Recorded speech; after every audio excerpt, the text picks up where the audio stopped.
Terima kasih semuanya telah hadir. Selamat sore. Assalamualaikum warahmatullahi wabarakatuh. Ya, jadi terima kasih sudah hadir. Kita selama 1 jam ya, plus minus 1 jam, mungkin lebih dikit, kita akan membahas. Jadi cukup banyak materi kita saat ini, gitu ya. Yang sekarang kita sebagian karena putra-putrinya sedang sibuk ya, ada yang alasan les apa-apa, sebagian diwakili oleh orang tuanya.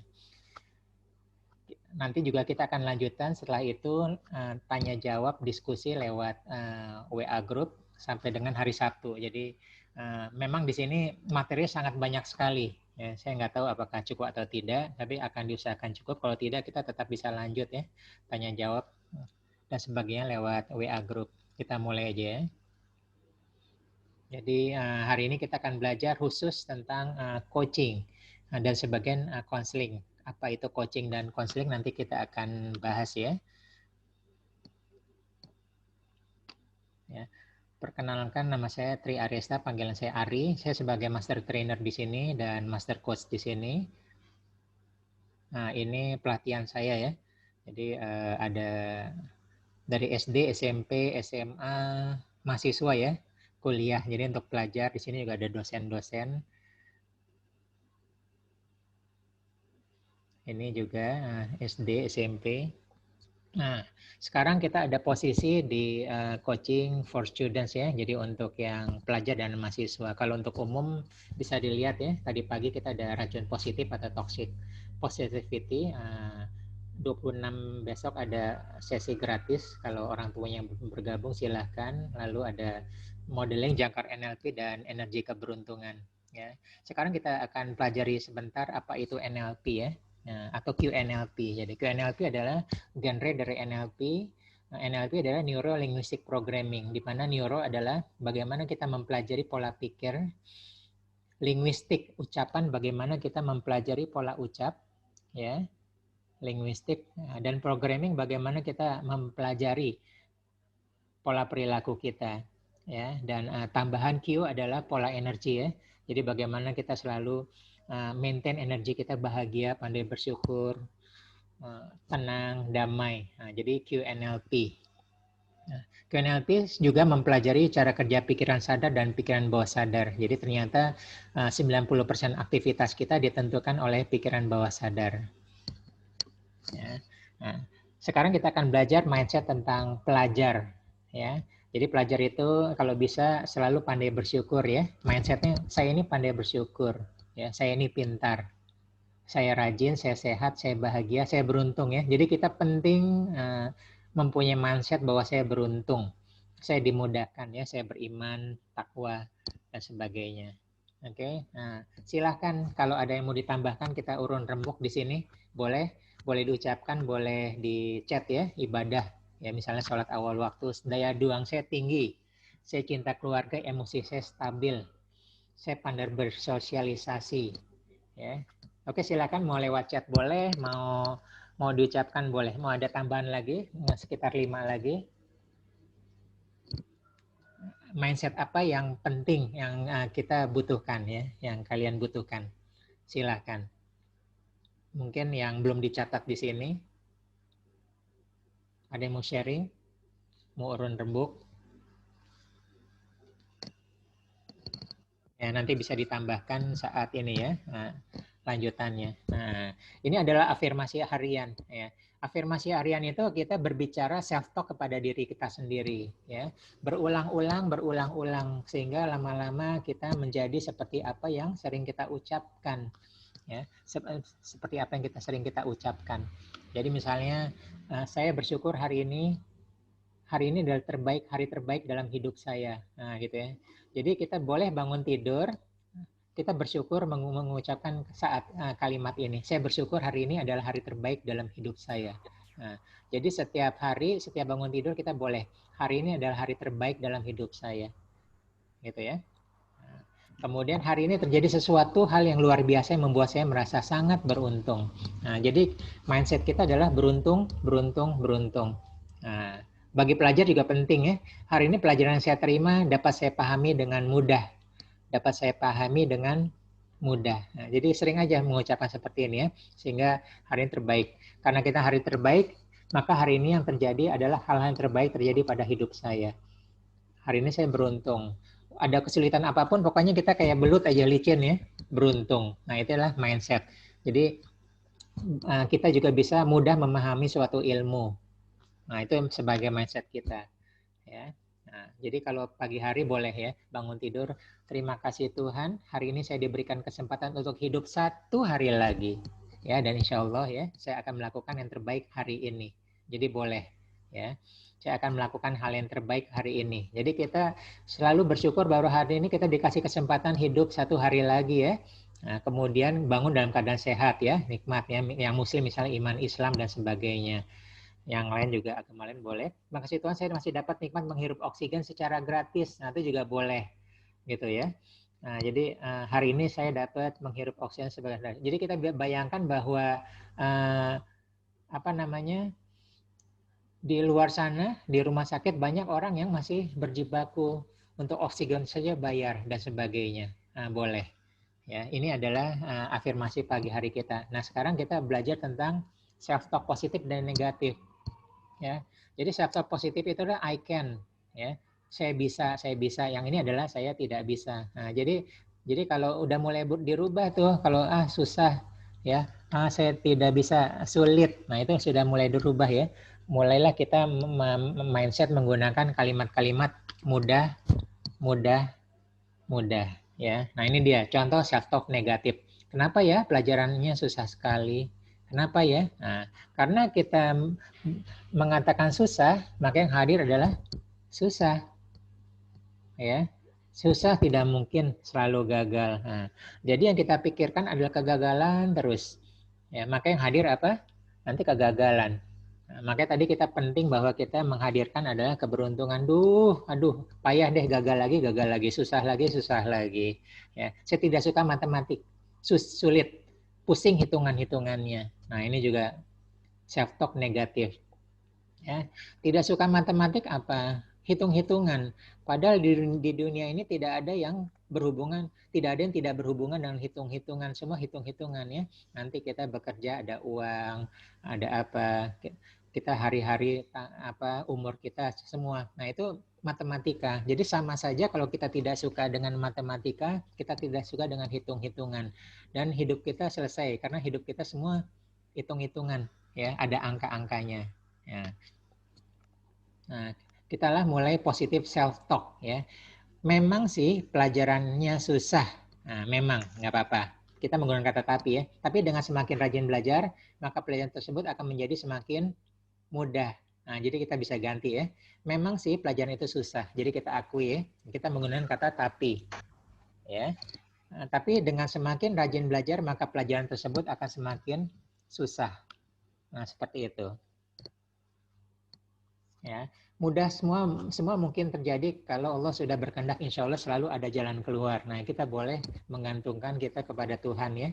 Jadi mudah sekali kita semua ada aja jalan keluar. Ya, memang sih saya tidak suka matematika karena sulit dan memusingkan. Tetapi saya sadar bahwa semua kehidupan di dunia memerlukan angka dan hitungan. Tanpa kemampuan tersebut saya tidak akan pandai mengatur keuangan pribadi, keluarga maupun perdagangan yang menjadikan hidup saya tidak beruntung ya. Nah, gitu loh. Jadi mulailah kita kalimat-kalimat itu selalu positif ya. Nah, jadi kita belajar merubah negatif menjadi positif. Nah, jadi contoh ya. Nah, nothing is impossible. Kalimat ini negatif, nothing is possible. Ada kalimat positifnya, everything is possible ya. Jadi kalau ada pilihan kalimat negatif sama positif ya kita rubah ya. Jadi kalau ada kalimat jangan menyerah, kita itu kan negatif. Ayo, maju terus, semangat. Nah, itu contoh ya, itu kalimat positif. Nah, jadi kita sudah mulai berubah. Ingat ya, ilmu NLP salah satu mistik ya. Apa yang kita ucapkan. Dari ya. Sekolah, dari angkatan kamu? Jadi apa yang kita ucapkan. Enggak nyalin. Bentar ya. Makan.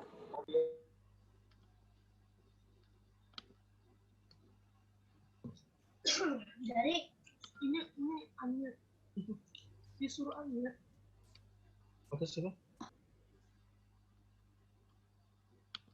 Oke. Nah, jadi nothing is impossible. Nah, jadi kita mulai sesuatu yang siapa ini di sini kalau terbiasa berbicara negatif, mulailah kita rubah menjadi positif ya. Nah, sekarang kita mulai belajar hal yang lain, yaitu perubahan zaman. Ya, perubahan zaman. Ya, perubahan zaman ini contohnya adalah 1, 2, 3 ya. Ya, kita lihat di sini ada industri 4.0 ya. Di sini adalah industri 4.0. Nah, industri 4.0 adalah industri sekarang ini nih. Kita sekarang hidup di industri 4.0 ya. Sebelumnya ada industri 1.0, 2.0, 3.0. Jadi industri 1.0 itu adalah saat kita ditemukan mesin uap. Kemudian industri 2.0 saat ditemukan listrik ya. Kemudian industri 3.0 saat ditemukan teknologi elektronik. Dan industri terakhir kita 4.0 cyber. Jadi semuanya tentang cyber ya. Tentang cyber. Nah, sekarang kita ada di posisi industri 5.0 ya. Maaf nih ada gangguan, nggak bisa saya hapus ya. Kita ada di posisi industri 5.0 di mana mulai ada kecerdasan buatan, mobil otonom ya. Jadi kita sendiri kadang-kadang di sini tidak siap dengan perubahan zaman ya. Tidak siap dengan perubahan zaman, maka sekarang aja kan kita dipaksa berubah oleh internet ya. Oleh Covid. Nah, dipaksa berubah, siap tidak siap, kita sudah ada di posisi industri 4.0. Oke, sebentar maaf. Nah, sekarang kita belajar generasi dari satu generasi ke generasi lainnya ya. Sekarang pertama disebut dengan silent generation. Silent generation ini adalah saat di luar, sebentar saya ini dulu ya, saya stop screen.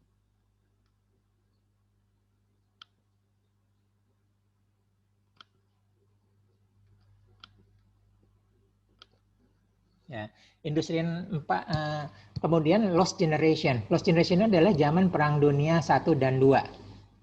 Ya, di mana dilahirkan banyak anak ya dan untuk berperang dan mati. Nah, maka disebut dengan generasi yang hilang. Saat itu awal diterapkan teknologi mesin uap. Ya, kemudian baby boomers ya. Mungkin di sini kakek kita yang hadir di sini ya, di mana tahun 45 sampai 64 ya, atau orang tua kalian ya. Di sini banyak anak tapi tiba-tiba damai. Sebelumnya kan banyak anak untuk berperang dan mati ya. Nah, ini tiba-tiba damai. Maka disebut dengan baby boomers, terjadi ledakan penduduk. Nah, kemudian di sini banyak orang tua kalian di sini generasi X ya. Tahun 65 sampai 79 disebut dengan generasi modern ya. Awal telekomunikasi. Jadi mulai ada TV, mulai ada radio, telepon ya. Teleponnya masih telepon putar dan sebagainya. Itu disebut dengan awal teknologi telekomunikasi. Generasi Y, di sini ada sebagian ya yang mahasiswa. Itu ada generasi Y, di mana disebut juga generasi milenial, awal teknologi digital atau teknologi IT. Nah, kemudian generasi Z ya, kebanyakan di sini ada di generasi Z, disebut dengan post milenial atau zilenial yang lahir tahun 2000 sampai 2009. Ya, awal teknologi pintar. Ya, kemudian ada generasi A, alpha, yang mereka terlahir tahun 2010 sampai 2014. Ya, ponsel pintar sudah matang, gitu ya. Jadi yang lahir di sini kecil udah megang ini nih, udah megang smartphone. Ya. Kemudian 2015 sampai 2018 generasi beta, ya sudah awal teknologi kecerdasan buatan. Nah, kemudian tahun generasi C, Charlie 2020 sampai 2024, ya kecerdasan buatan sudah matang, semua serba otonom dan awal teknologi 5G. Nah, generasi D, Delta 2025 sampai 2029, mereka lahir generasi Delta, awal penerapan teknologi 5G. Jadi tahun 2025 ini sudah teknologi 5G sudah matang, ya. Teknologinya bukan teknologi 4.0 lagi sampai seperti saat ini, melainkan teknologi 5.0. Ya. Jadi kalau teknologi 4 tadi kita sudah sebagian digantikan oleh mesin, oleh internet. Nah, di sini kita saingan kita adalah robot cerdas, ya. Dan robot itu bisa belajar machine learning. Ya. Jadi di sini yang mahasiswa yang lulus, ya, nanti tahun 2025 lawannya bukan teman-teman kalian lagi, lawannya adalah robot cerdas, ya, dan sebagainya. Mereka sudah pembelajar. Oke, sekarang kita belajar tentang otak manusia, ya. Jadi otak manusia itu terbagi 3, ya, reptilian, limbik, dan neokorteks. Nah, untuk generasi milenial ditambah lapisan keempat yaitu digital native, ya. Jadi contoh sekarang reptilian. Reptilian itu atau otak purba didesain karunia Tuhan untuk bertahan hidup, ya, untuk bertahan hidup. Pokoknya untuk bertahan hidup aja. Fight or flight. Bertempur, ya, kalau dia bisa bertahan dengan bertempur, dia akan bertahan. Kalau akan kerasa kalah, dia akan kabur, ya, flight. Nah, itulah insting dasar hewan, ya, hewan purba. Manusia punya seperti itu, ya. Kemudian mulai manusia punya lapisan otak yang kedua, limbic system, tentang emosi, ya, senang, susah, sedih, marah, ya. Dan yang membedakan manusia dengan yang lainnya adalah neokorteks atau kecerdasan, ya. Dan mereka generasi milenial yang lahir tahun 2000 ke atas ada lapisan di atasnya tahun 90 ke atas ada lapisan di atasnya disebut dengan digital neokorteks, ya. Nah, mereka ini di sini sebagian di sini yang hadir ada di sini, artinya cara berpikirnya sudah digital, disebut dengan digital native. Nah, yang di bawah-bawahnya nih, ya. Nah, kakak-kakak kalian atau orang tua kalian itu disebut dengan digital migrant, migrasi, imigran. Nah, jadi termasuk saya ini migran, digitalkan. Nah, gitu loh. Makanya untuk pelajaran digital kita kalah cepat, ya, dengan anak-anak kita yang digital native. Nah, gitu. Nah, sekarang kita kembali ke otak reptilian, ya. Ingat, otak reptilian itu untuk bertahan hidup, ya. Nah, jadi kita didesain, otak reptilian itu kalau terlalu tertutup, terlalu nyaman, ya. Jadi kalau kita mencari aman, mencari nyaman, kita otak reptilian kita tertutup. Nah, masalahnya adalah kita tidak siap dengan tidak terlatih untuk mengatasi suatu kesulitan mencari solusinya, itu dia. Nah, tapi kalau terbuka, itu kecemasan berlebihan, ya, anxiety disorder, ya. Yang bagus adalah terbukanya setengah, sekitar 40 sampai 60%, ya. Nyaman tapi waspada, gitu, ya. Nah, sekarang kan kita zaman Covid nih ada 3 nih, ya. Ada yang ngerasa tidak apa-apa, ini new normal, ya, nggak apa-apa, gitu, ya. Daya tahan meningkat nggak apa-apa. Nah, itu mengabaikan potensi bahaya, gitu, ya. Atau sangat cemas, ada, ya. Nah, jadi kalau yang tengah-tengah boleh, oke, saya tahu bahwa ini begini, saya tahu caranya. Asal saya jaga jarak, ya, pakai masker, sering cuci tangan, hindari kerumunan. Nah, itu. Jadi tenang, asal tahu caranya, yang penting tetap waspada. Nah, seperti itu, ya. Nah, jadi kita di sini ada 3 atau 4. Nah, sekarang kita masuk ke area programming, ya. Setuju, ya, bahwa kita harus berubah lebih baik, ya. Kalau kita ada kekurangan, kita harus berubah menjadi lebih baik lagi, ya. Mengatasi kekurangan kita rubah, kita kurangin kekurangan, kita ganti dengan kelebihan. Kalaupun kita tidak berubah, zaman memaksa kita untuk berubah, ya. Tadi lihat, ya, 1-0, 2-0, 5, 3-0, 4-0, ya. Sekarang kita ada di posisi 4-0. Lihat, banyak yang tidak siap, ya. Tiba-tiba zaman internet, orang belanja online semua, banyak yang tidak siap, gitu, ya. Dan kita dipaksa siap oleh, gitu, ya, salah satunya oleh COVID ini. Nah, nanti 5-0, ya. Nah, jadi mulai berpikir nih, ya, zaman 5-0. Jangan sampai kita nggak siap lagi seperti 4-0. Kira-kira 5-0 ini perubahannya seperti apa? Nah, kita harus siap, gitu, ya. Nanti 6-0 lain lagi, ya. 6-0 itu ditengarai mesin sudah bisa belajar yang kreatif seperti seni, sastra, merancang tarian, ya, merancang rumah, ya. Sekarang merancang rumah menggunakan inovasi, nanti sudah bentuk kreasi. Ya, jadi lihat nih, 60 ini nanti konsepnya adalah non algoritma. Ya, 10 sampai 50 algoritma. Ya. Algoritma itu adalah sudah ada polanya, ikutin aturannya. Nah, seni itu tidak ada polanya. Merancang itu tidak ada polanya, kreasi tidak ada polanya, itu disebut dengan nol algoritma. Jadi di sini semua ya, anak-anakku sekalian, tahun 2030 lawan kita adalah mesin cerdas yang bisa mempelajari suatu hal yang tidak ada algoritmanya. Nah, gitu ya. Dan sebagainya. Jadi lawan kita bukan manusia lagi ya. Seperti itu. Oke, kita lanjut ya. Ingat tadi fungsi otak mamalia atau otak purba adalah bertahan hidup ya, fight or flight. Tapi mungkin ya, jika anak-anakku sekalian di sini ada yang terlalu nyaman ya, mungkin sama orang tuanya fasilitas apa-apa. Nah, jadi perjuangannya jadi kurang. Nah, kita mulailah melatih untuk meningkatkan daya juang, disebut dengan grit. Nah, grit itu adalah determinasi yang tinggi terus-menerus jangka waktu yang panjang dan lama. Ya. Nanti materi videonya dari Profesor Angela Duckworth akan saya kirim ke grup WA ya. Kita semua ada di sana. Nah, bagaimana tentang grit? Jadi grit itu adalah prediktor kesuksesan dari seseorang di masa mendatang. Jadi kesuksesan seseorang adalah grit prediktornya, bukan IQ. Bukan emosional, bukan spiritual, bukan apa, tapi grit. Ya, nah, bukunya udah ada di Gramedia, udah ada ya, daya juang determinasi tinggi, terus menerus. Nah, jadi bukan sekali dua kali, tapi terus menerus. Nah, kemudian kita belajar, grit itu tidak cukup. Lanjutan dari grit adalah growth mindset, di mana mindset kita terus berkembang terus ya.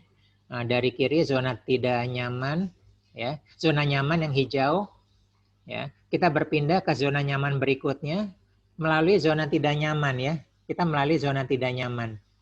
Ya. Nah, saat zona tidak nyaman ini tadi otak purba kita bekerja ya. Nah, kita mencari solusi, kita berubah ke zona nyaman berikutnya. Nah, jadi kita ini selalu ya, baru lahir zona tidak nyaman, zona nyaman ya. Nanti kita transisi ke SMP, ke SMA, kuliah, bekerja, menikah, apa-apa, selalu melalui zona tidak nyaman. Ada perjuangan ya, beban semakin berat, tantangan semakin berat, ada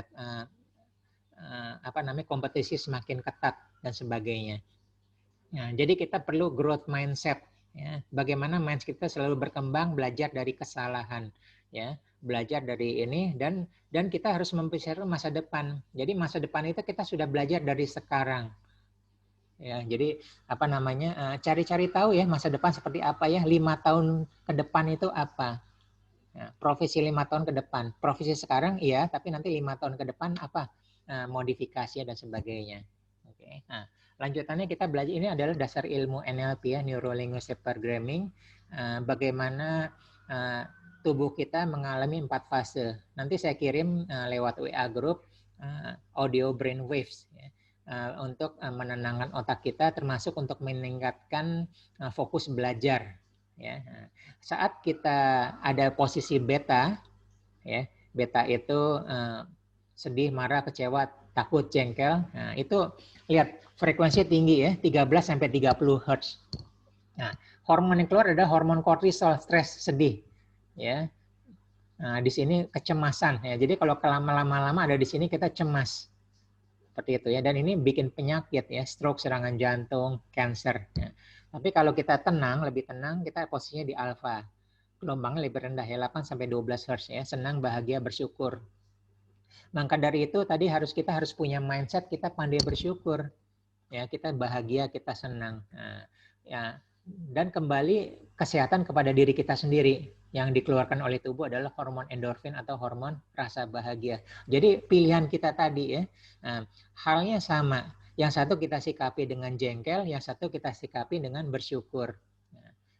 Kondisi sama, tapi yang terjadi pada tubuh kita terbalik 180 derajat ya. Nah, kalau lebih dalam lagi disebut dengan theta. Nah, saat kita sedang ngantuk-ngantuk mau tidur ya. Ya, atau kita sudah tidur dengan mimpi itu disebut dengan theta. Nah, ini zona sugesti ya.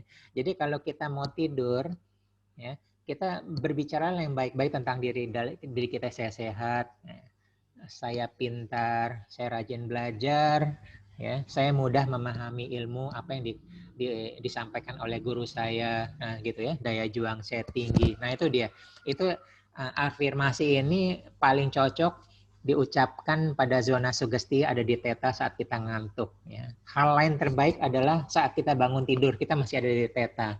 Ya. Jadi ada video juga neuroscience bahwa hal terbaik bangun tidur 40 menit pertama adalah bersyukur. Jadi jangan buka medsos. Ya, karena medsos banyak hal-hal yang tidak baik ya, berita dan sebagainya. Dan itu mempengaruhi perjalanan hidup kita dalam satu hari penuh. Nah, dan kemudian terakhir adalah delta. Delta itu kita tertidur pulas tanpa mimpi.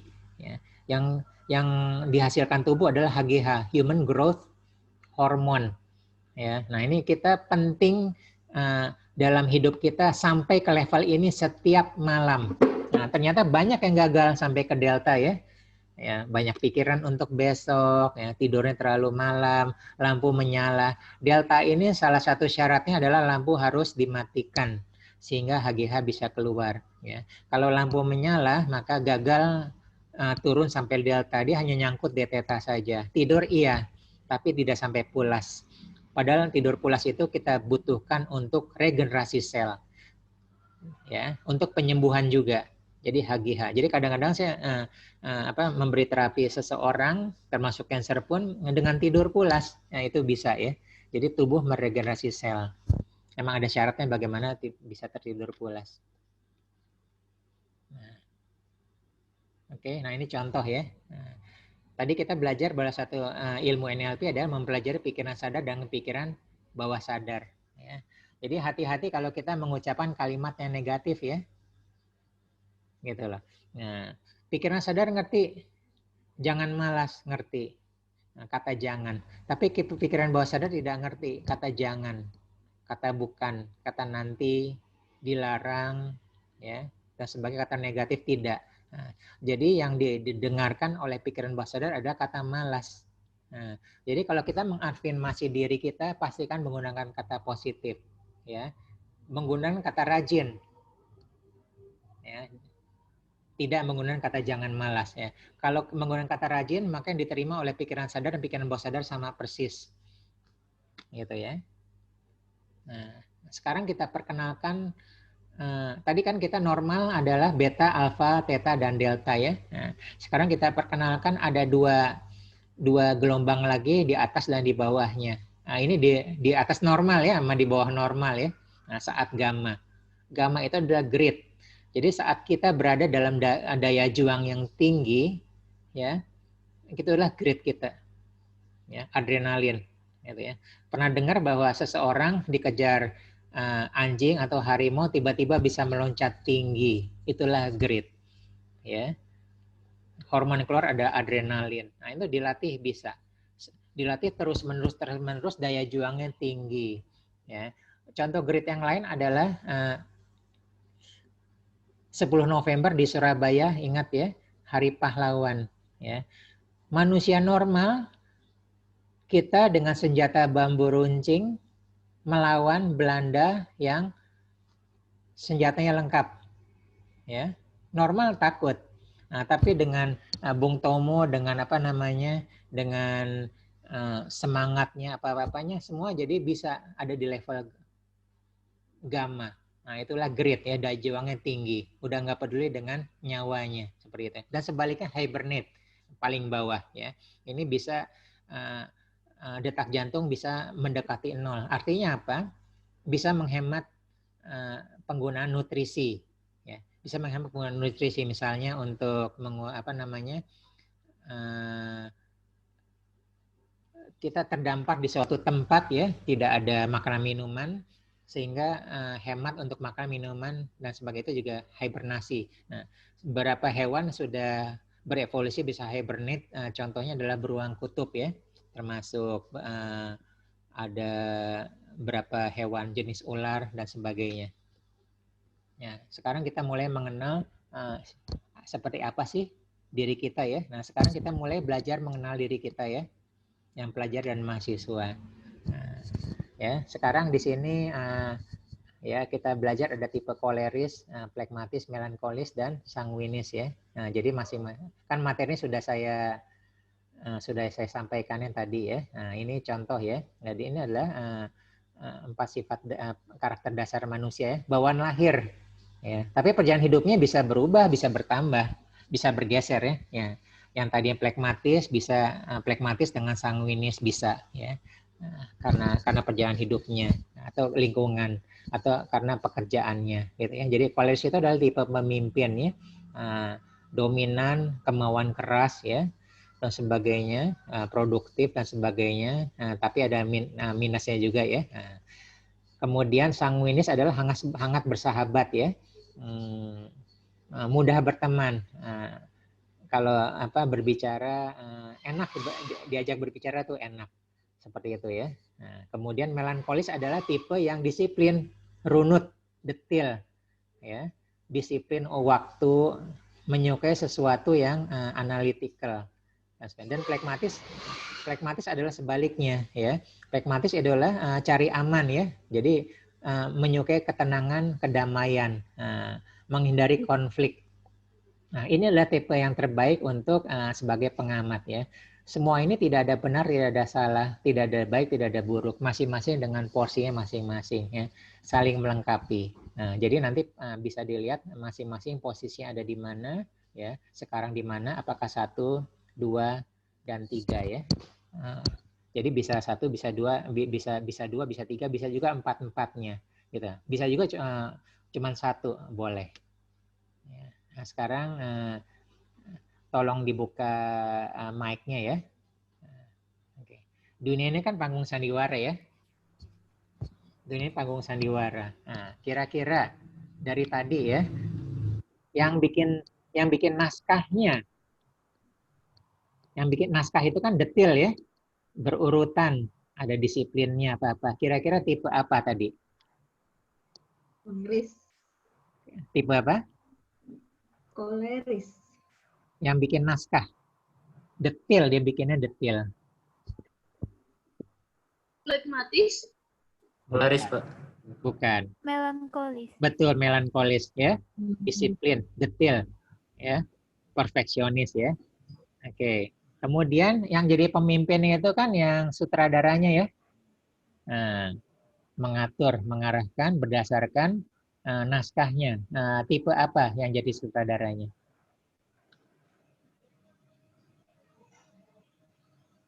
Pemimpin? Koleris.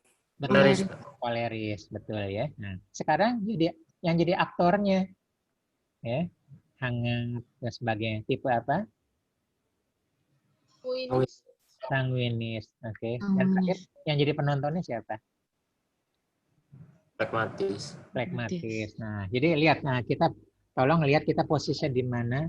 Nah, itulah kelebihan kita dengan segala kekurangannya. Jadi kita mulai tahu ya, seperti ini ya, koleris ini tapi cenderung ceroboh ya, cepat apa-apa. Kadang-kadang tiba-tiba ide begini maunya dieksekusi saat itu juga ya, dan sebagainya. Nah, jadi masing-masing punya apa namanya.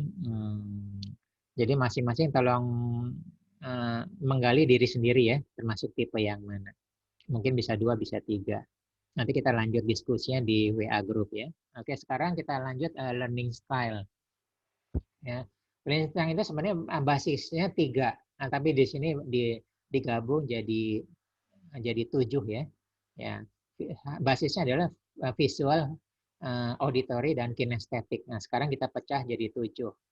Oke. Di sini tolong dicatat ya, tolong dibuka mic-nya lagi. Di sini siapa kalau belajar menyukai ada gambarnya, baik gambarnya diam atau bergerak ya? Siapa? Kalau belajar tuh, belajar tuh nggak ada gambarnya sulit ya. Nah gitulah. Iya. Oke. Nah, yang tipe visual tolong dicatat ya. Saya tipe visual. Oke, jadi bisa 1, bisa 7 ya. Oke, yang kedua, siapa kalau belajar senangnya ada musik? Prefer using sound and music. tenang ya, lebih mudah masuk. Siapa? Nggak ada sama sekali di sini ya. Oke, oke. Kemudian yang ketiga, siapa kalau belajar menyenangi sambil berkata-kata ya, walaupun pelan-pelan ya. Nah, gitu. Saya. Oke ya, termasuk belajar ataupun hitung apa-apa gitu ya. Nah, itu tipe verbal. Gitu ya. Gunakan aja itu seperti itu yang kita sudah ya. Nah, ini adalah kemampuan kita memudahkan kita udah untuk belajar. Ya. Siapa kalau belajar senangnya bergerak-gerak, berpindah-pindah sambil jalan-jalan menghafal atau belajar pindah-pindah tempat. Itulah tipe kinestetik. Gitu ya, kadang-kadang kaki-kaki digoyang-goyang gitu ya. Ada? Oke, nggak ada ya. Oke, siapa? Oke, bagus. Ya, ya. Oke, siapa kalau belajar yang senangnya ada alasan logisnya, logical atau senang matematika. Ini tipe logical matematika. Siapa? Ada? Oke, kita lanjut ya. Siapa yang senang belajar berkelompok? Itu tipe sosial. Ya, kadang-kadang kan guru tidak menjelaskan kurang paham kita, teman-teman kita bisa menjelaskan. Kita paham. Gitu ya. Maka kita senang belajar berkelompok. Itu tipe sosial. Ada di sini? Saya, Pak. Oke, bagus ya. Nah, dan terakhir, siapa kalau belajar senangnya sendiri? Bete kalau ada gangguan gitu ya. Emosinya naik. Nah, itu tipe solitary. Gitu ya. Nah, kemudian di sini siapa yang 7-7-nya ada? Oke, yang 6. Yang 5? Saya 5. 5 siapa namanya? Aisyah. Oh, Aisyah ya. Oke. Yang Aisyah 5-nya apa aja? Kalau saya visual, saya ngerasa musikal kadang, verbal sama solitary dan sosial sih. Cuman yang lebih dominan itu verbal. Oke, ya bagus ya. Oke. Siapa yang 4? Oke, siapa yang 3? 2? Saya, Pak. 2. Siapa ini? Krishna, Pak. Oke, nah, 2 apa aja Krishna? Visual dan sosial. Visual dan sosial. Oke, bagus ya. Siapa yang 1? Sisanya 1 ya. Oke, nah sekarang inilah cara kita belajar. Ternyata dampaknya adalah nanti cara kita bekerja. Ya, bekerja sama belajar kan sebenarnya sama aja ya. Alangkah nikmatnya kalau kita belajar sambil bekerja, bekerja sambil belajar. Nah, jadi mungkin kalau yang tipe solitary, mungkin supaya menyendiri di belakang meja ya. Accounting, bikin program, atau di laboratorium. Mungkin, nah seperti itu ya. Nah, kalau kinestetik, mungkin sukanya sebagian ada di luar ya, di lapangan ya. Karena senang bergerak ya. Bete kalau orang kinestetik kerjanya di dalam ruangan. Nah, sebagian gitu ya. Kecuali kalau sebagian kinestetik, sebagian solitary. Boleh, beruntung ya, bisa apa-apa. Dan sebagainya. Visual, verbal. Nah, ini juga jadi patokan kalau kalian nanti mau bekerja. Ya, kalau ada pilihan, kalau nggak ada pilihan ya kita ambil. Yang pilihan cuma 1. Tapi kalau ada pilihan, nah kira-kira inilah sesuai dengan kita. Ya, visual, auditory, verbal, dan sebagainya. Kita lanjut. Ya. Nah, sekarang kita mulai belajar. Sebenarnya banyak tes ya untuk dominan otak kiri dan otak kanan, tapi kita pakai cara yang sederhana ya. Ada yang pernah tahu antara perbedaan otak kiri dengan otak kanan ya? Nah, jadi otak kiri itu bahasa ya, analitis, terstruktur, logika, angka, rasional ya, objektif, realistis, dan detail. Nah, sedangkan otak kanan adalah musik, warna, ya gambar, kreativitas, konsep, fantasi, imajinasi, intuisi, dan emosi. Ya. Sekarang ada lagi kita perkenalkan input dengan output. Ya. Nah, kita stop sampai sini dulu ya. Nah, sekarang lihat jari-jari kita ya, jempol kita yang ada di bawah.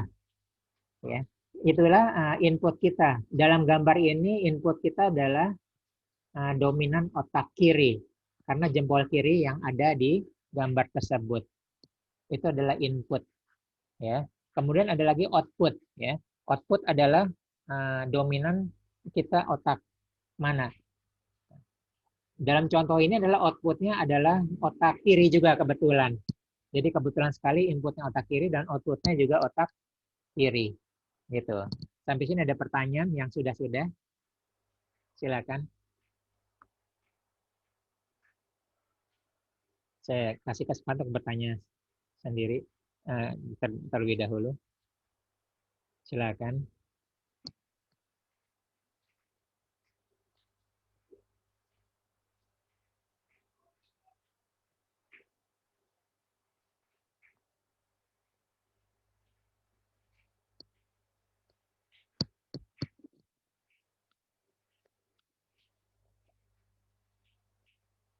Oke, misalnya learning style, visual, musical, verbal, physical, sosial. Oke, nanti kita bahas ya. Kalau kita nggak misalnya, kalau kita nggak bahas di sini, nanti kita lanjut di apa namanya di WA group ya.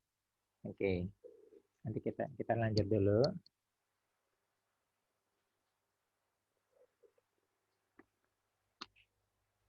Nah, ini contoh ya. Ingat tadi ya. Jadi contoh kalau otak inputnya otak kanan ya. Otak kanan ini apa sih tadi? Ya. Otak kanan apa? Lihat ya. Seni, musik, kreativitas, konsep, fantasi. Nah, jadi contoh ya. Kira-kira yang otak kanan untuk desain seperti apa? Nah, tadi contohnya adalah misalnya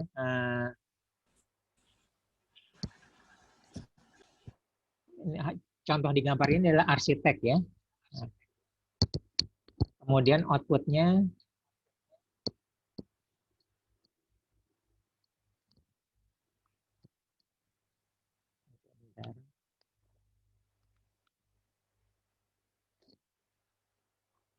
bentar maaf ya.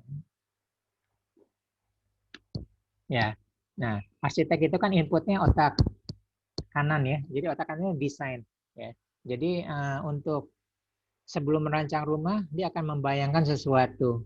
Rumahnya seperti apa, berapa lantai, berapa kamar ya, menghadap kemana, tamannya seperti apa. Nah itu adalah perancangan dominan otak kanan ya. Begitu juga kalau seorang desainer baju itu otak kanan ya. Menciptakan lagu, musik itu otak kanan dan sebagainya. Nah, kreativitas, dunia kreativitas inputnya adalah otak kanan. Nah, sekarang contohnya bagaimana outputnya otak kiri. Nah, ini contoh arsitek adalah, ini hanya contoh ya, outputnya otak kiri. Karena apa? Karena outputnya harus detail. Perlu hitungan matematika yang jelimet. Ya, detail sekali dan berurutan. Pengerjaan harus berurutan. Nah, ini kira-kira ini hanya contoh aja. Jadi ini hanya menginspirasi ya. Nah, bukan ditelan mentah-mentah ya. Ini inspirasi. Oh, berarti saya potensi alamiah saya adalah salah satunya adalah arsitek. Nah, gitu ya. Nah, contoh ada accounting ya. Contoh accounting inputnya otak kiri, outputnya otak kiri. Kenapa? Karena accounting itu input dan output sudah ada aturan ya. Nggak bisa keluar dari pakemnya ya. Nah, itu ya. Jadi disiplin. Nah, gitu loh. Kalau biasa bebas berkreasi, butak dia kerja di sini ya, mengerjakan di sini, belajar di sini. Tapi sebaliknya, orang disiplin, udah ikut aturan, ikut SOP, ya harus begini, dia bingung.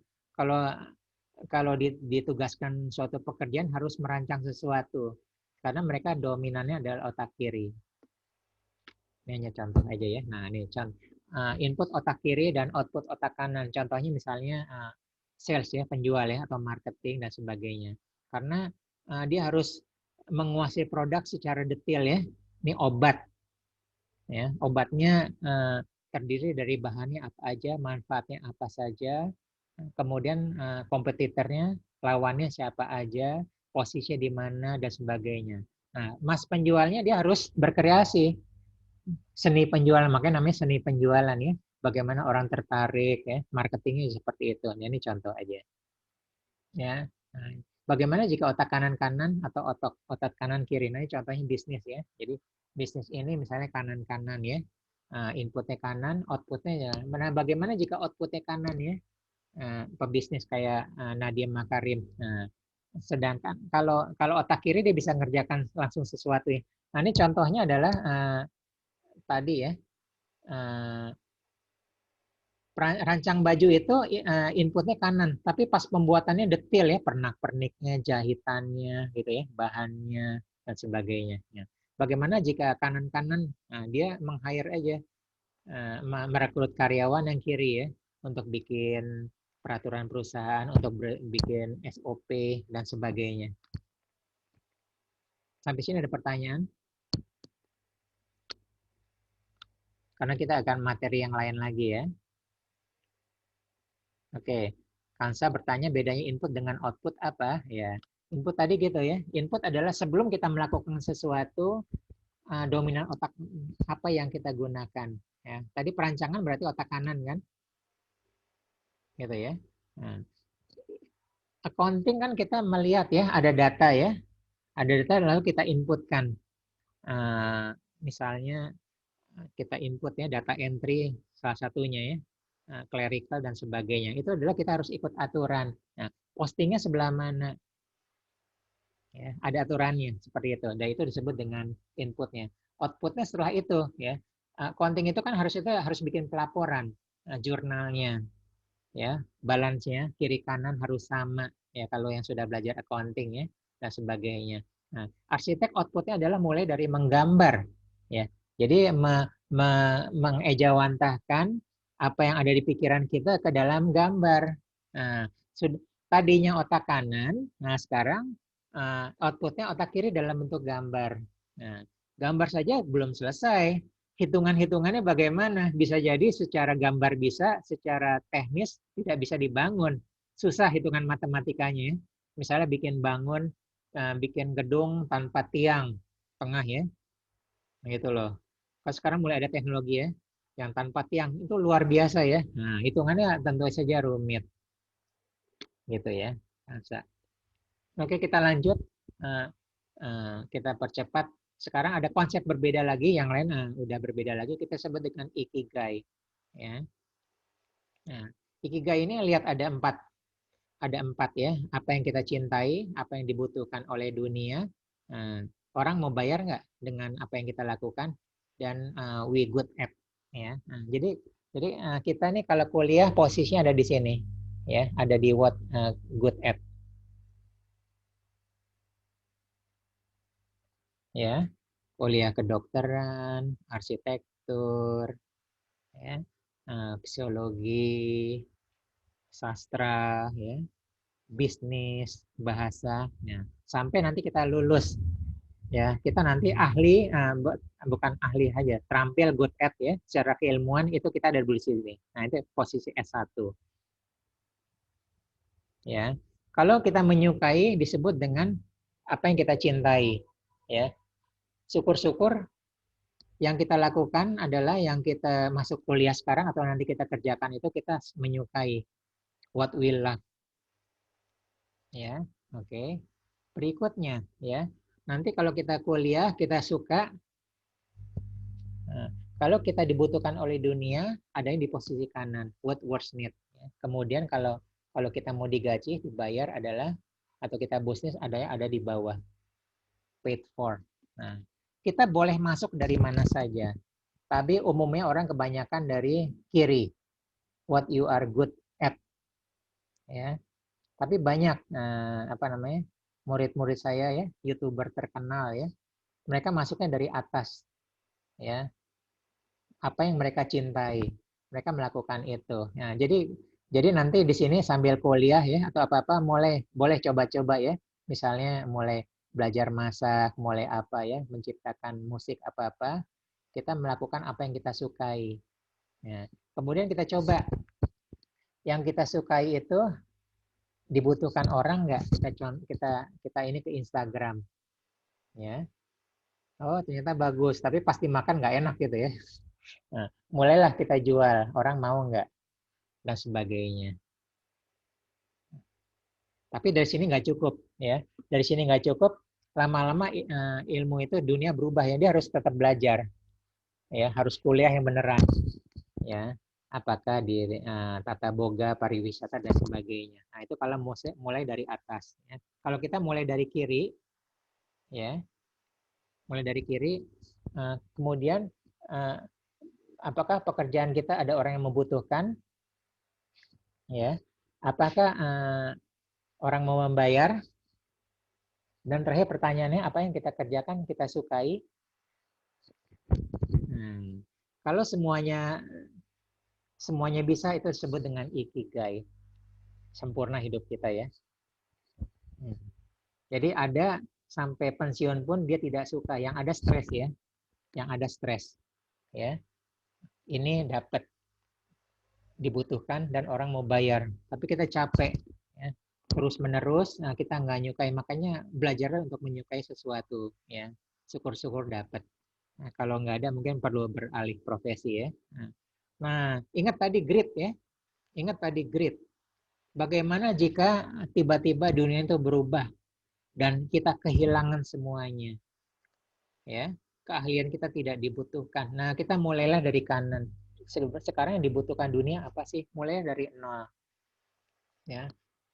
Dulu zamannya tahun 97-98 banyak artis yang terpaksa buka kafe tenda di Sudirman ya. Nah, gitu, melakukan apapun. Sekarang mungkin banyak orang kehilangan pekerjaan atau apa, dia melakukan apapun untuk menambah pendapatan untuk menghidupi keluarganya. Melakukan apapun ya. Jadi supir ojol, jadi apa, jualan apa-apa ya. Dan yang kita dilakukan itu orang mau bayar nggak? Nah, seperti itu. Nah, syukur-syukur kita lakukan adalah kita menyukai, gitu loh. Nah, kalau ada kesempatan baru kita belajar. Belajarnya bukan sekedar belajar yang kursus ya, belajar benar-benar ya, S1, S2 dan sebagainya. Nah, jadi kita siap-siap kapanpun kita lepas kesombongan kita lepas ke ego kita apa-apa, bisa jadi segini. Nah, karena kita bertanggung jawab terhadap keluarga kita. Nah, ini bisa terjadi. Nah, itu adalah grit. Daya juang tinggi, salah satu apa-apa ya, dan sebagainya. Sampai sini ada pertanyaan tentang ikigai dan sebelumnya. Ya, nah ini bisa jadi patokan. Nah, saya lupa. Hati-hati, yang dibutuhkan dunia berubah terus. Ya, dulu zaman teknologi industri 3.0, ya, orang masih mau ya, atau masih ada kesempatan untuk belanja. Toko-toko masih hidup di mal-mal. Nah, sekarang dipaksa semua, hilang semua. Ya, sekarang udah 4.0. Apalagi zaman Covid, siap tidak siap dipaksa 4.0 ya. Toko-toko tutup semua, beralih ke online. Yang tidak siap hilang dia dari peredaran nih. Nah, bagaimana nanti kalau zaman berubah sudah 5.0? Makanya sekarang namanya coaching 5.0. Kita sudah mendahului dari zaman 4.0. Mungkin besok begitu ada zaman 5.0, saya namanya coaching 6.0. Artinya apa? Message yang tersimpan adalah kita belajar minimal 1 step ke depan. Ya. Jadi sekarang jangan berpikir tentang yang sekarang aja. Ya, sekarang tetap berpikir. Ya, nanti kalau lulus kuliah sudah mulai berpikir apa ya yang di luar mainstream. Nah, seperti itu.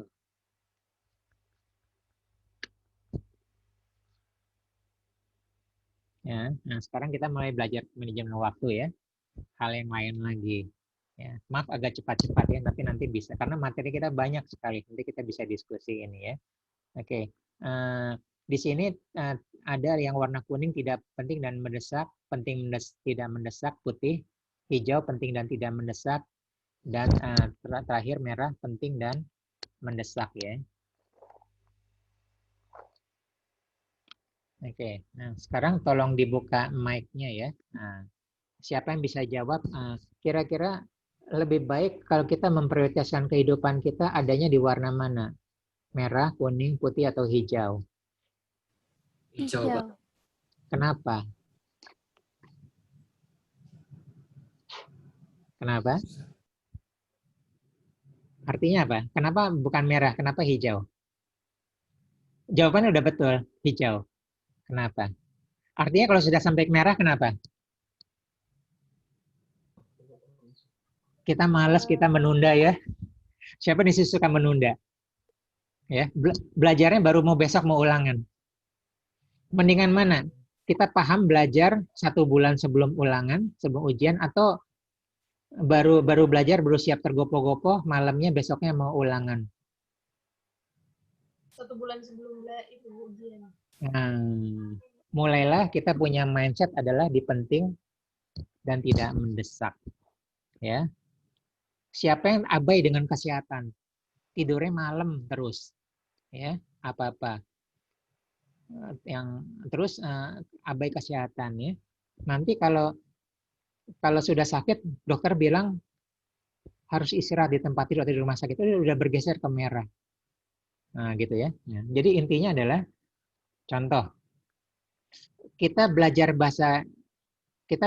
berenang adanya di mana? Di warna apa?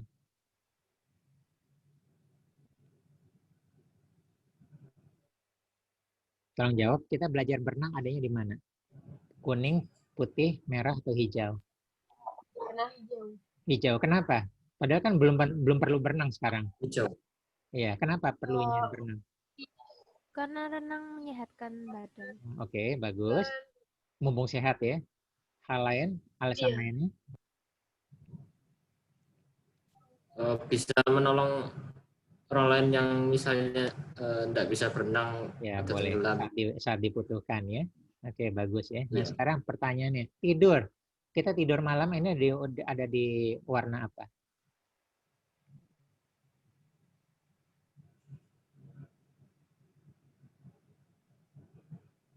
Tidur itu putih atau hijau? Hijau, Pak. Hijau. Tapi kalau kebanyakan tidur, ya sebagian hijau, sebagian putih ya. Nah, tidur yang sehat berapa? 6 atau 8 jam, misalnya 6 jam atau 8 jam ya. Kalau kebanyakan tidur 12 jam, berarti 4 jam itu adanya di putih ya. Nah, gitu. Kebanyakan main game, adanya di mana? Putih, Pak. Putih, buang-buang waktu ya. Nah, tapi kalau ada alasan ya, main game sebentar untuk refreshing, mungkin 15 menit, 10 menit boleh. Alasan sebagai hijau boleh. Tapi kalau keterlaluan ya, itu ada di putih dan sebagainya ya. Nah, mulai dari sini lihat kehidupan kita ya. Apakah kita ada di putih atau di hijau? Jangan-jangan semua merah ya. Gara-gara kita malas, menunda ya. Nah, jadi mulailah sekarang kita bertanya pada guru saat itu juga kalau bisa. Kita tanya sampai kita mengerti sebelum pelajaran selesai. Nah, itu kadang kita bertahan ada di hijau. Gitu lah dan sebagainya. Nah, ini kita mulai prioritas hidup kita dari segi kesehatan, dari segi pelajaran, dari segi emosi, dari segi apa dan sebagainya. Gitu.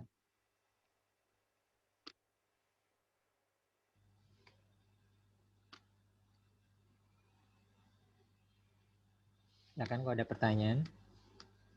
Nah, lihat ya. Nah, kita tadi setuju ya bahwa tadi kita melakukan perubahan ya.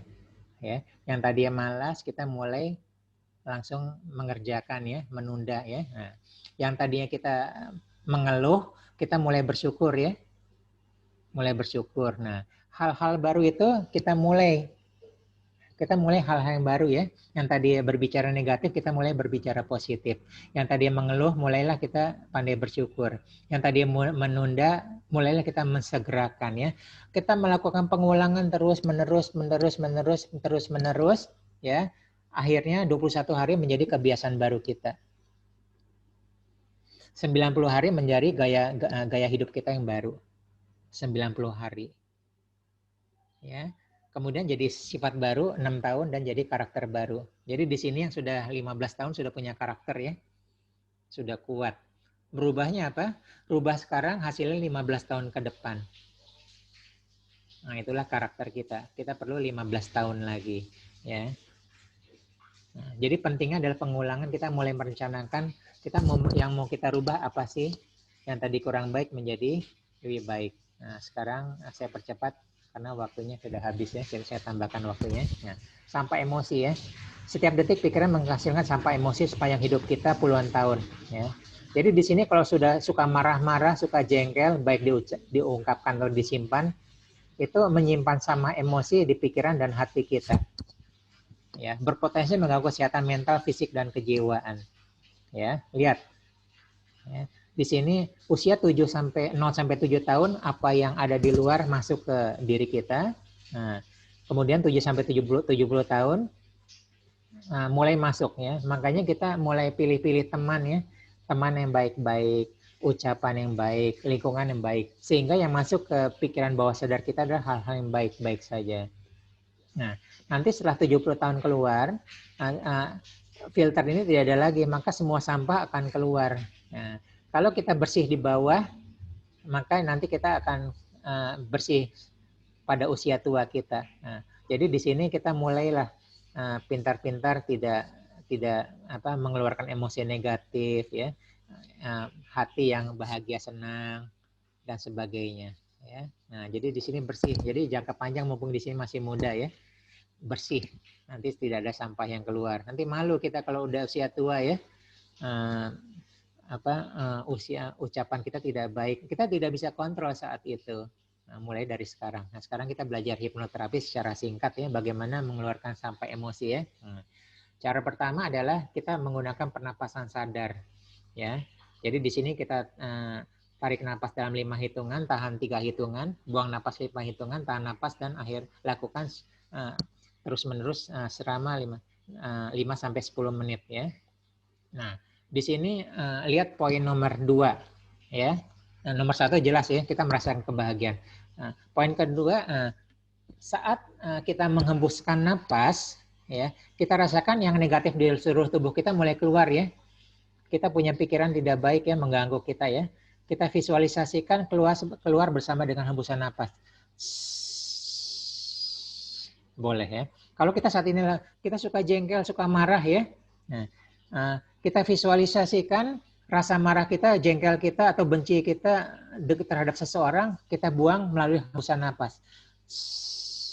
Dengan melatih terus setiap hari, berhari-hari, berbulan-bulan, bertahun-tahun, lama-lama kita lega ya.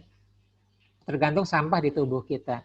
Dan mudah-mudahan nanti usia tua kita tenang ya, bahagia, sehat, dan seterusnya ya. Nah, disarankan dilakukan di ruangan terbuka. Supaya negatif kita nanti keluar ke arah bebas ya, tidak di lingkungan ini juga. Gitu ya. Nah, ini teknik hipnoterapi pertama. Untuk mengeluarkan negatif ya. Di sini jadi kalau udah suka marah-marah, suka kesel, jengkel, apa-apa, mulailah. Ya, karena itu berpotensi mengganggu kesehatan kita ya. Bisa darah tinggi dan sebagainya, diabetes, kolesterol, dan sebagainya, dan pencetus kanker juga. Nah, cara kedua boleh pakai yang ini yang cocok ya. Kita curhat. Di sini kan suka curhat ya. Curhat ke teman atau curhat ke medsos, bahaya tuh curhat medsos. Curhat ke medsos sama aja kita membuang sampah diri kita ke orang lain. Kitanya lega, orang lain kasihan ya. Kasihan. Nah, jadi kita cara yang elegan. Nah, kita curhatnya ke kertas, kita tulis, membuang emosi kita, tumpahkan kertas-kertas terus. Kita tulis terus keluhan kita apa-apa ya, curhat kita. Nah, kalau sudah bukannya disimpan, kapan 5 tahun kemudian kita baca lagi, kembali lagi itu sampah. Nah, kita robek-robek, kita buang. Nah, saat robek-robek buang itu rasakan bahwa sampah emosi kita hancur bersamakan robekan atau kalau perlu dibakar.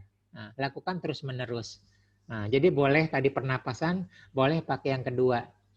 Curhat ke diary ya, buku harian. Boleh juga dua-duanya dikombinasikan. Ya, gitulah. Nah, kemudian boleh juga kita menggunakan kata tapi ya. Kata tapi ya. Misalnya saya akui saya pemalas. Tapi setelah saya tahu bahwa pentingnya masa depan saya, sejak saat ini saya mulai giat lagi belajarnya. Jadi lihat kalimat pertama ya. Kata tapi itu adalah melemahkan kata sebelum kata tapi. Nah, di situ kita curhat yang negatif-negatif saja. Saya pemalas, saya menunda ya, saya orangnya pemarah. Ya, apa-apa meledak-ledak. Ya. Ya, jadi sebelum kata tapi ini nilainya diturunkan. Ya. Dan setelah kata tapi nilainya dinaikkan. Nah, gitu rumusnya ya. Nah, jadi contoh berikutnya adalah lihat. Nah, memang sih ya, saya orang yang pemarah dan sebagainya, tapi sejak saat itu ya, maka saya semakin sering berlatih. Nah, jadi yang di sini sering pemarah, emosian, mulailah kita menggunakan afirmasi seperti itu ya sebelum tidur ya. Memang sih saya gini nah, gitu loh dan sebagainya. Kemudian boleh juga saya menyadari bahwa saya menyembunyikan masalah saya. Sehingga saya tidak mengakui saya punya masalah. Ya. Saya sebelumnya. Tapi kalau saya belajar ilmu NLP ya, saya tahu apa yang saya harus lakukan. Nah ini contoh teknik ketiga kita afirmasi menggunakan kata tapi. Nah, jadi kita sudah belajar 3 teknik ya. Nah, teknik keempat adalah kita belajar kuantum syukur. Ya. Mensyukuri apa yang kita sukai ya. Oke. Kita langsung berlatih yang teknik keempat ya. Tolong dibuka mic-nya ya. Oke, tolong dibuka mic-nya. Kita ucapkan sama-sama ya. Tolong dibuka mic-nya semua. Oke, kita ucapkan sama-sama ya. Kita belajar bersyukur mengenai otak kita ya. Ya. Tolong pegang kepala kita berbicara dengan otak kita ya. Ikuti kata-kata saya. Wahai otakku. Ikuti kata-kata saya. Wahai otakku. Maafkan aku ya. Selama ini aku kurang memperhatikanmu. Oke, aku telah berpikiran yang kurang baik.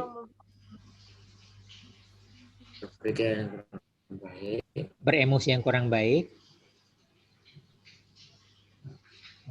Berada dalam lingkungan yang kurang baik. Ya. Memasukkan makanan minuman yang kurang baik.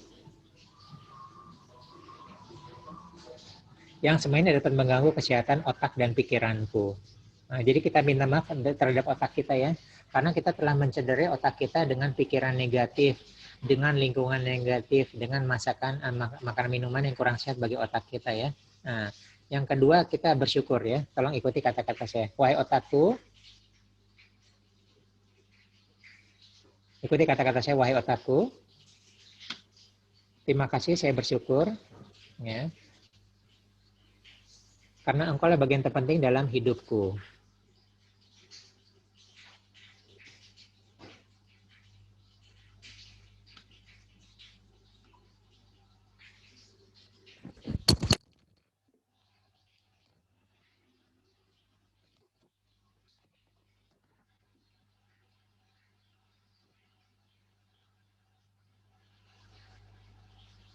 Jadi pintar. Ya, aku menjadi pintar, aku bisa menganalisa dan aku bisa mengambil keputusan. Aku bisa belajar. Wahai otakku, terima kasih karena engkau bagian terpenting dalam tubuhku. Terima kasih karena engkau bagian terpenting dalam tubuhku. Sehat, bantu aku untuk selalu sehat. Sehat, lebih sehat lagi dan selalu sehat. Gitu ya. Nah, itu contohnya. Begitu juga kita bisa belajar ya. Nah, begitu juga kita pindah lagi. Ya, saya pindah lagi ya. Nah, begitu juga kita bisa belajar, kita bicara dengan terhadap jantung kita ya. Jantung kita, paru-paru kita, dan sebagainya. Dengar suara saya?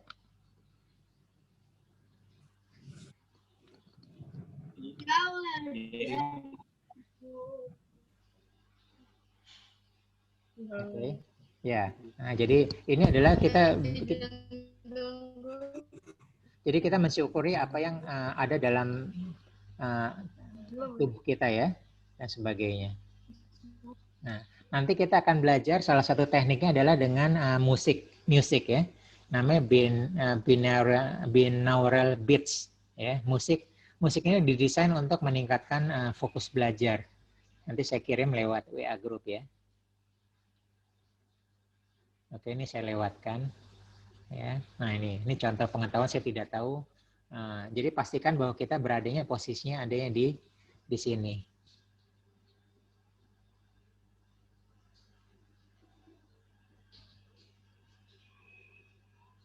Sampai sini ada pertanyaan? Silakan sebelum kita tutup. Silakan ada yang bertanya.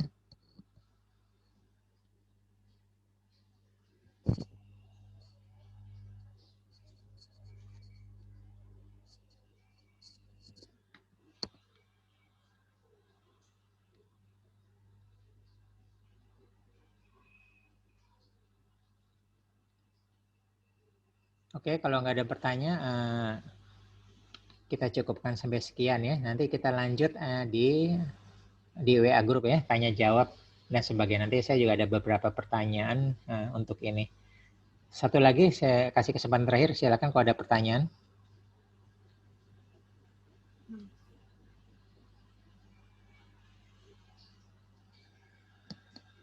Oke, kalau udah tolong yang kita akan sesi potret sebentar ya. Jadi tolong yang berkenan untuk dibuka ininya kameranya silahkan.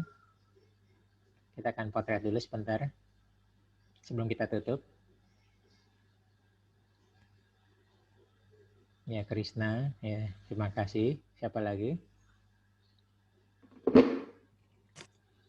Ya, Kansa.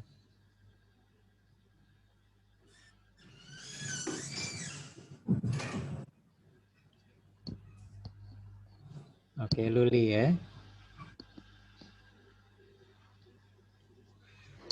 Oke, nggak apa-apa ya, kita potret dulu ya. Oke, nah, oke 1, 2, 3. Oke, 2 kali lagi, 1, 2, 3. Oke, terakhir 1, 2, 3. Oke, terima kasih ya. Sudah hadir, nanti insya Allah kita lanjut di WA Group, silakan tanya jawab. Nanti ada beberapa materi juga tetap saya kirim sebagai pelengkap. Ya, mohon maaf kalau ada kesalahan. Mudah-mudahan banyak hal yang bisa kita dapat di sini. Yang penting kita praktekkan ya. Oke, terima kasih semuanya. Selamat sore. Assalamualaikum warahmatullahi wabarakatuh. Boleh silakan live ya. Nanti kita lanjut di WA Group. Oke, terima kasih semuanya. Terima kasih Pak Ri. Ya, mari. Terima kasih. Pak. Terima kasih, mari. Terima kasih, Pak. Terima kasih. Mari, sehat selalu ya, rajin belajar. Ya. Ya. Izin saya tutup ya. Sama-sama.